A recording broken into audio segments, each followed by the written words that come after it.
नमस्कार दोस्तों, आज की तारीख है 31 अगस्त 2025, दिन रविवार और आज की हिंदी तिथि है अष्टमी। तो दोस्तों, सबसे पहले तो आज के दिन का इतिहास जान लेते हैं। आज के इतिहास में याद करते हैं भारत के 13वें राष्ट्रपति प्रणब मुखर्जी को। उनका निधन 31 अगस्त 2020 को हुआ था। प्रणब मुखर्जी बहुत बड़े नेता थे और करीब 50 साल राजनीति में रहे। वे देश के राष्ट्रपति बनने से पहले रक्षा, विदेश और वित्त मंत्री भी रह चुके थे। उन्हें 2019 में भारत का सबसे बड़ा सम्मान भारत रत्न मिला। प्रणब मुखर्जी अपनी सादगी, मेहनत और समझदारी के लिए जाने जाते थे। उनका जीवन हमें देश सेवा और ईमानदारी का उदाहरण देता है। तो दोस्तों, ये था आज के दिन का इतिहास। तो चलिए अब जानते हैं आज की देश भर की सबसे बड़ी खबरें। प्रधानमंत्री मोदी ने जापान दौरे के दौरान हाई स्पीड बुलेट ट्रेन की यात्रा की। इस मौके पर भारत और जापान ने मिलकर 68 अरब डॉलर के बड़े निवेश की घोषणा की। यह सहयोग दोनों देशों के आर्थिक और तकनीकी रिश्तों को नई ऊंचाई देगा। खास बात यह रही कि इस दौरे में चंद्रयान 5 मिशन के लिए इसरो और जाक्सा की साझेदारी पर भी जोर दिया गया। मोदी ने कहा कि आने वाले समय में भारत और जापान का साथ वैश्विक विकास में नई ऊर्जा लेकर आएगा। प्रधानमंत्री मोदी और जापानी प्रधानमंत्री शिगेरू इशिबा ने 12 अहम समझौतों पर हस्ताक्षर किए। इसके तहत विजन प्लान की शुरुआत हुई, जो शांति, सुरक्षा, नवाचार और आर्थिक विकास पर केंद्रित है। इस योजना से दोनों देशों के रिश्ते और गहरे होंगे। समझौते में टेक्नोलॉजी, शिक्षा, रक्षा और ऊर्जा जैसे क्षेत्रों में बड़ा सहयोग शामिल है। मोदी ने कहा कि भारत जापान की दोस्ती एशिया और पूरी दुनिया के लिए शांति और विकास का संदेश है।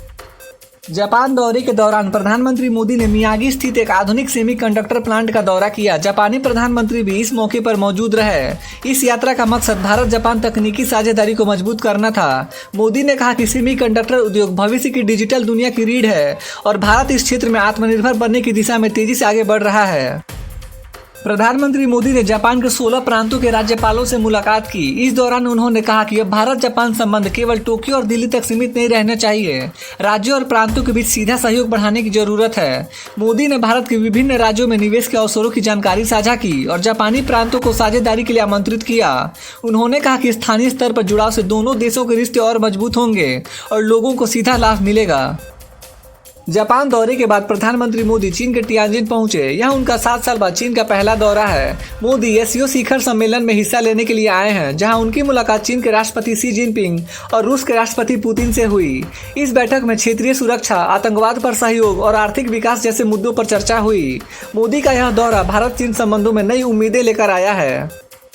प्रधानमंत्री मोदी 7 साल बाद चीन पहुंचे हैं, जहां वे शंघाई सहयोग संगठन यानी एससीओ सम्मेलन में हिस्सा लिए। इस सम्मेलन में चीन और रूस जैसे अहम देश शामिल हैं। खास बात यह कि अमेरिका और चीन के बीच चल रहे टैरिफ विवादों के बीच मोदी की यह यात्रा कूटनीतिक दृष्टि से बेहद महत्वपूर्ण मानी जा रही है।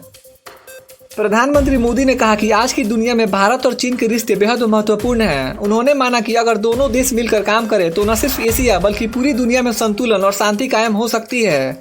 यह बयान उन्होंने एससीओ सम्मेलन से पहले दिया, जिससे दोनों देशों के रिश्तों में नई ऊर्जा की उम्मीद जगी है। प्रधानमंत्री मोदी जब चीन पहुंचे तो उनका जोरदार स्वागत किया गया। चीनी अधिकारियों और एससीओ सम्मेलन आयोजकों ने मोदी का स्वागत खास अंदाज में किया। यह दिखाता है कि भारत और चीन अपने मतभेदों के बावजूद आपसी सहयोग बढ़ाने के इच्छुक हैं। सम्मेलन में मोदी कई देशों के नेताओं से मिले और क्षेत्रीय मुद्दों पर भारत की स्पष्ट राय रखे। जापान में प्रधानमंत्री मोदी को एक खास दारुमा डॉल उपहार में दी गई। यह जापानी संस्कृति में सौभाग्य और दृढ़ निश्चय का प्रतीक है।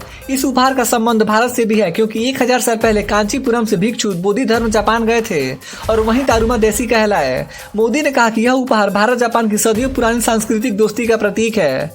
यह रिश्ता दोनों देशों के बीच भावनात्मक जुड़ाव को और गहरा बनाता है। प्रधानमंत्री मोदी के चीन दौरे से पहले भारतीय सेना और आईटीबीपी ने अरुणाचल प्रदेश में बड़ा सैन्य अभ्यास किया। इस अभ्यास का नाम अचूक प्रहार रखा गया। इसमें पहाड़ी इलाकों में युद्ध जैसी परिस्थितियों का अभ्यास किया गया। इसका मकसद था यह दिखाना कि भारत अपनी सीमाओं की सुरक्षा को लेकर पूरी तरह सतर्क है। भारत ने 2030 राष्ट्रमंडल खेलों के आयोजन के लिए अहमदाबाद को प्रमुख शहर के रूप में प्रस्तावित किया है। भारतीय ओलंपिक संघ ने यह प्रस्ताव प्रधानमंत्री मोदी की सोच के तहत दिया। मोदी हमेशा से खेलों को युवाओं की ताकत और देश की पहचान से जोड़ते हैं। अगर यह प्रस्ताव स्वीकार हो जाता है तो भारत में पहली बार इतने बड़े स्तर पर राष्ट्रमंडल खेल आयोजित होंगे। इससे भारत की खेल अर्थव्यवस्था और अंतर्राष्ट्रीय पहचान को नई मजबूती मिलेगी। प्रधानमंत्री मोदी और जापानी प्रधानमंत्री ने आर्थिक साझेदारी को नई दिशा देने के लिए बड़ा ऐलान किया। जापान ने भारत में 67 अरब डॉलर यानी करीब 10 ट्रिलियन येन निवेश करने का वादा किया है। यह निवेश रक्षा, ऊर्जा, आर्टिफिशियल इंटेलिजेंस और मानव संसाधन जैसे क्षेत्रों में होगा। मोदी ने कहा कि यह साझेदारी भारत को नई टेक्नोलॉजी और रोजगार के बड़े अवसर देगी। यह सौदा भारत जापान रिश्तों में मील का पत्थर साबित होगा। प्रधानमंत्री मोदी चीन में एससीओ सम्मेलन में भाग लेने पहुंचे। यहां उनकी मुलाकात चीन के राष्ट्रपति शी जिनपिंग और रूस के राष्ट्रपति पुतिन से हुई। मोदी इस मंच पर आतंकवाद, आर्थिक सहयोग, ऊर्जा सुरक्षा और जलवायु परिवर्तन जैसे मुद्दों पर भारत की राय रखे। यह यात्रा इसलिए खास है क्योंकि भारत इन रिश्तों में तनाव रहा है। मोदी का यह कदम दोनों देशों को संवाद की राह पर वापस लाने की कोशिश माना जा रहा है।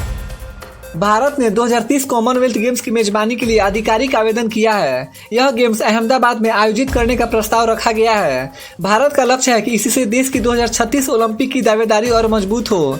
सरकार ने सभी जरूरी गारंटी और सहयोग का भरोसा दिलाया है। कनाडा और नाइजीरिया भी रेस में है, लेकिन भारत का दावा बेहद मजबूत माना जा रहा है। अब नवंबर में ग्लासगो में तय होगा कि किस देश को यह आयोजन मिलेगा। भारत और जापान मिलकर जल्द ही चांद की नई खोज करेंगे। चंद्रयान 5 मिशन के तहत दोनों देश मिलकर चांद के दक्षिणी ध्रुव की जांच करेंगे। इस क्षेत्र में बर्फ और खनिज के बड़े भंडार होने की संभावना है। इस मिशन से न सिर्फ विज्ञान को बढ़ावा मिलेगा, बल्कि भारत जापान के रिश्ते भी और गहरे होंगे।